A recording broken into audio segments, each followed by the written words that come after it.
welcome to Fantasy Booms and Busts Week 3. My name's CJ Galino. And I'm Sam Bloomquist. Let's get into it. Let me tell you, CJ, I like Sam Bradford, quarterback for the St. Louis Rams. He already has 5 touchdowns on the season and 651 yards. He finally has someone to throw to, Tavon Austin out of WVU. And the only downside I see to him is he's in a very tough division. The thing about Tavon Austin, he has a lot of potential and he's really good, but he's a rookie. And the NFL game is much faster, and he started off the season really slow. Week 2, he had a good game. He put up some big numbers. I just don't know how long the learning curve is going to be for him. You're right about that. He is a rookie, and it's going to take him a few weeks to get comfortable with the speed of the NFL. But as soon as he falls into his routine and gets to feel for the fast pace, he'll start putting up some big numbers. I agree. He does have a lot of talent. I really like Alex Smith at quarterback. He's playing Philly tonight. He put up 223 yards in the air and 2 touchdowns last game, Week 2, and he was even the leading rusher for KC. Now, he's got a huge target, Dwayne Bowe, to throw to. I just don't see him slowing down because there are a lot of holes in Philly's defense tonight. Absolutely. He will pick apart Philly's defense tonight during prime time. And also from Philly, I like LeSean McCoy. Both teams are going to have great games. It's going to be a very high-scoring contest, let me tell you that right now. LeSean McCoy is the highest-ranked running back in the fantasy leagues right now, and he is second overall, second to Peyton Manning. He's working real good with his new coach, Chip Kelly, and his fast team, his way of playing is very fast, and just the whole offense is working together greatly. He's already got a lot of touches. He's got 42 attempts on 237 yards and a touchdown out of this, and he's got 6 receptions for 119 yards, including last week's 61-yard reception, which was just knocked down before the end zone. The thing about LeSean McCoy, I feel like, especially with Mike Vick putting up huge numbers, he's been all over the place this year. I think that KC's defense is really going to have to zone in on Vick in order to try to slow the Eagles down. And doing that, I feel like LeSean McCoy is going to have a lot of opportunities to make some big plays. Absolutely. Someone I really like, which has been a huge surprise for I think everybody in the NFL and fans as well, is Eddie Royal, playing for San Diego at wide receiver. San Diego's playing Tennessee. They're a pretty weak defense. And Eddie Royal has been putting up monster numbers the first 2 games. Really came out of nowhere. I consider him a dark horse. I know I picked him up in my fantasy league. Now, if you have a bye week or you need someone to fill your flex this week, I think Eddie Royal is a great choice. Absolutely. Eddie Royal will be a good choice for, I'd say, a third-string wide receiver at this point. I can't see him being very relevant in about 4 to 5 weeks. The Chargers usually fall through during the middle of the season. They start out great and then fall through, or they start out terrible and then make like a 7-game winning streak to just barely miss the playoffs. So Eddie Royal, I do not believe, will be relevant for very much longer. You never know. He's putting up huge numbers right now. So, right now you got to play the hot hand in fantasy. That's what it's about. But I see what you're saying. He could potentially fall through.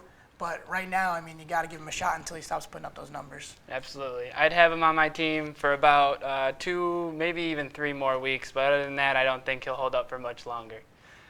Let me tell you, CJ, somebody I don't like this year, Robert Griffin III. I know he's putting up good points right now, but he always waits till the end of the game to come through and start actually scoring. I can't see him keeping up this. He has been in several tight positions, and how long will that last? The Redskins are 0-2 right now, and granted, they did play 2 elite teams, San Francisco and Green Bay. I just don't think he'll be able to outlast all the teams he'll be playing for the rest of the season and be the greatest fantasy quarterback, and he will be the one sophomore quarterback with the slump. The thing with the RG3 is that the Redskins are just playing horrendous, so they have nobody to put up numbers right now. And the bulk of RG3's fantasy points are coming when the Redskins are already blown out. And you don't want your fantasy quarterback to have to put up those numbers when the game is over, because it's always not going to happen. Right now it's working out, and you're not going to see many fantasy owners complaining. But down the stretch, I agree with you. I don't like RG3 for the long run. Absolutely. Someone I don't like at all this year is David Wilson. The Giants either can't run the ball or just simply don't want to run the ball.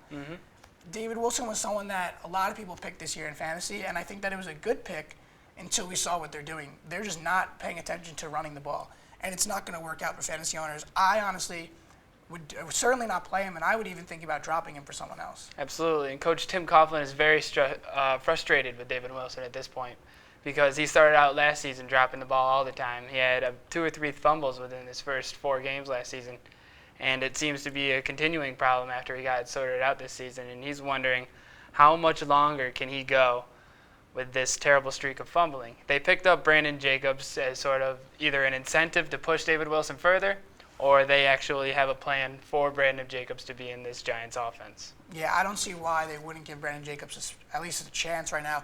But you never know. It could light a fire under Wilson, and he could put up numbers because I think that he's very talented. I just don't think he's playing to his potential right now. So, we'll see. Yes, we will. Wide receivers we should start talking about. DeAndre Hopkins. He's the rookie for the Texans.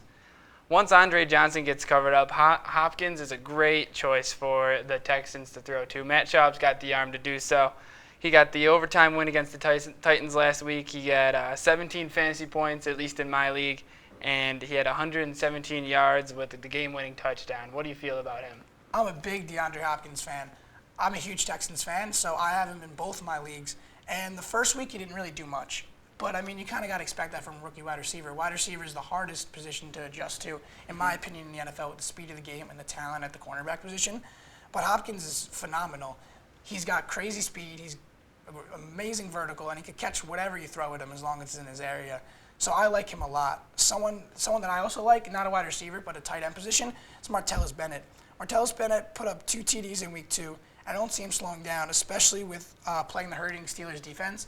I think the Steelers are a very overrated team. I think there's a lot of holes, not only in the defensive line, but in the linebacker area for that defense, as well as the secondary. So I think Martellus Bennett could really find room to make some plays this weekend. Yes, and for the tight end position is being very shallow this year. It's hard to get a tight end that will put up numbers each and every week, and I believe Martellus Bennett is turning into one of those tight ends. Absolutely. Especially with this monster Chicago offense, which is really giving the ball to Matt Forte more. Jay Cutler's really getting his sack together. He's spreading out the ball across the field to Brandon Marshall, Alshon Jeffrey, and including Martellus Bennett. And I believe that Martellus Bennett is the tight end that you want on your team this year. I agree, absolutely. Well, that does it for Fantasy 3, Fantasy Booms and Busts. We'll hope to see you in week 4. Have a good one.